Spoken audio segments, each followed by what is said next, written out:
Hello প্রিয় মোহতারাম, আজকে আমাদের ক্লাসের 4 নম্বর ক্লাস মাখরাজের। তো আজকে আমরা 6টা অক্ষর শিখব। যেমন আজকের প্রথম তা, তা, দা, দাল, তা, দাল, জ। এই 3টা অক্ষর উচ্চারণ হবে। জিহ্বার আগা ও সামনের উপরের দুটো দাঁতের আগার সাথে লাগাতে হবে।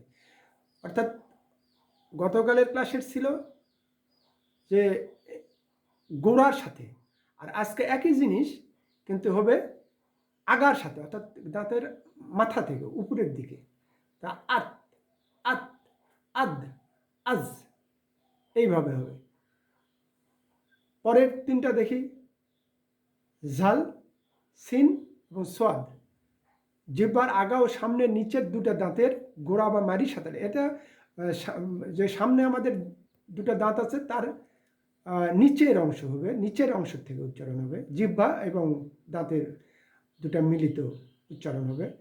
যেমন আজ, আস, আস, আজ, আস, আস।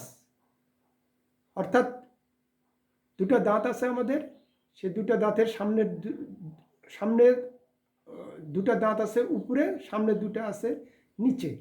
তো এটা হবে নিচের দাঁতের নিচের দিকে, অর্থাৎ গোড়ার দিকে, যেটা সেটা থেকে এই 3টা উচ্চারণ হবে।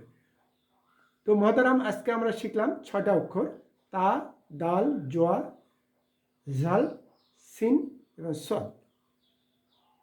তো আমরা আমাদের পথ অনেক দীর্ঘ। আমাদের আছে যে শব্দে শব্দে পুরা কোরআন আমরা শিখব। এই জন্য আমাদের এই ক্লাসে লেগে থাকতে হবে সবসময়, প্রতিদিন। আমরা যারা মাদ্রাসার ব্যাকগ্রাউন্ড নাই, আমরা যারা সাধারণ শিক্ষায় শিক্ষিত, তাদের মতো করেই এই ক্লাসগুলো সাজিয়েছি বা সাজাবো। আমাদের অর্থাৎ বাংলা লাইনে যে বাংলা বা ইংরেজি আমরা যেটুকু শিখছি সেই মোতাবেক, সেই উপযোগী করে আমরা এই ক্লাস করব। তো ঠিক আছে মহতারাম, আল্লাহ হাফেজ, আসসালামু আলাইকুম।